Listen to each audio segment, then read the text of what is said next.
I'm excited. Yeah. So, the past year has been an example of everything you teach in my life. Manifestation of things beyond even my ability to believe sometimes. So, my life has really just been, dream of something, don't know how you're going to get them, leap and the net will appear. And it's been unbelievable. Just bigger things than I even hoped for in many ways. So I feel on many levels, on every level, that I've mastered a lot of the works of my thoughts.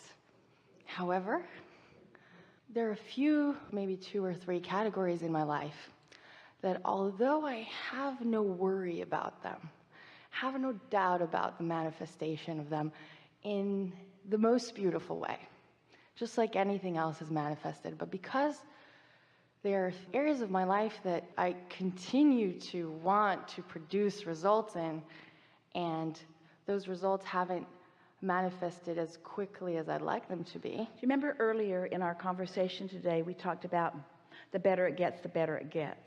Yeah. And how there is a little hook in there for you that sometimes will get you, because the better it gets, the better it gets. And as some things get better, and then other things aren't getting better quite quick enough, and then there's a comparison between the things that are getting better and the things that aren't getting better, then it sort of has a backlash. And all of it means you're a little more conditional than you mean to be. You're a little more of noting the results than you are of the vibration.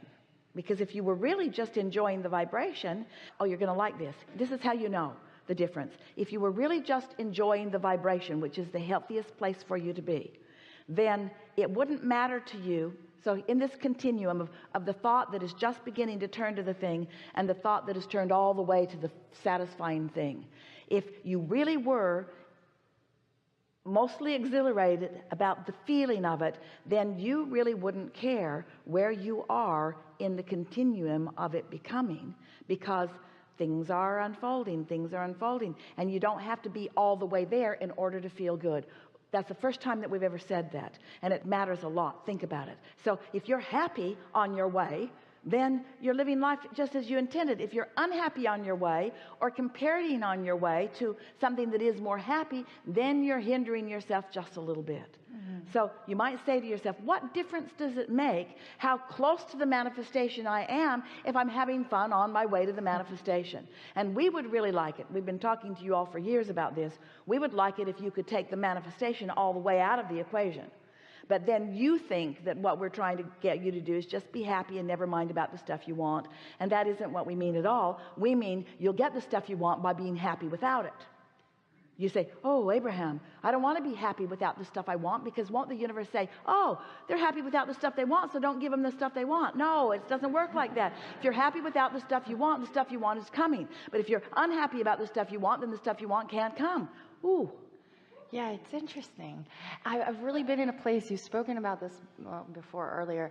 I've really been in a place with finances, for instance. I've had everything on every scale with finances. I've been really successful and really not.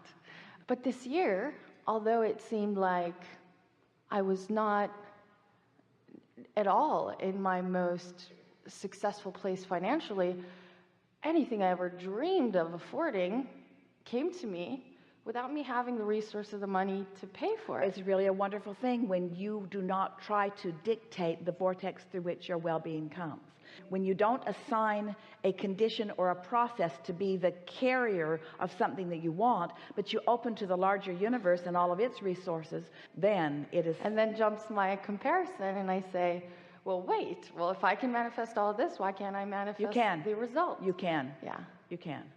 Okay. It's all coming. Here is a good rule of thumb, and it's really come from this discussion that we've had here today.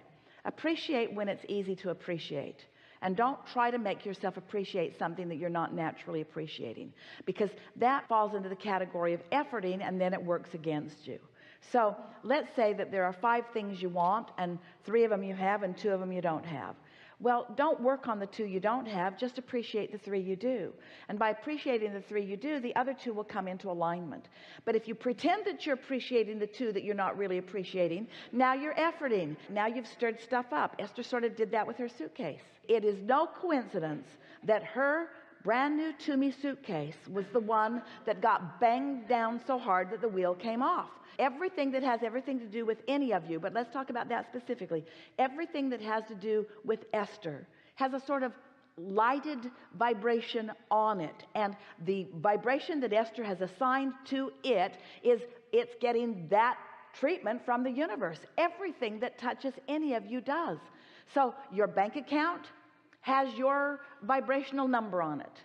Your vehicles, your assets, your ideas, your talents, your relationships. In other words, nothing that you think about is ever apart from you. So law of attraction is not just responding to you, it's responding to everything about you.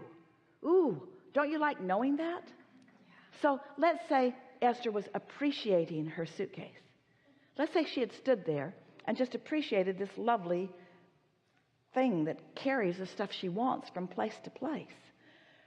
If she had just spent a little bit of time appreciating, she could have tipped that balance and her suitcase would not have been mishandled. It is our absolute promise to her and to you. But that suitcase represented a sore knee. And she stood in a sort of determination, oh no, you're not going to do that to me again. And so, you think this is crazy talk? This is law of attraction talk. So the suitcase became more burdensome than it had ever been, because with not one wheel, only one wheel left, it becomes a sled that has what? What's the difference between a suitcase? To-Me suitcases are so lovely, they almost pull themselves. The engineering of those wheels is really, really divine. What's the difference between pulling a suitcase with 2 perfectly functioning wheels and one with only one wheel? What's the difference?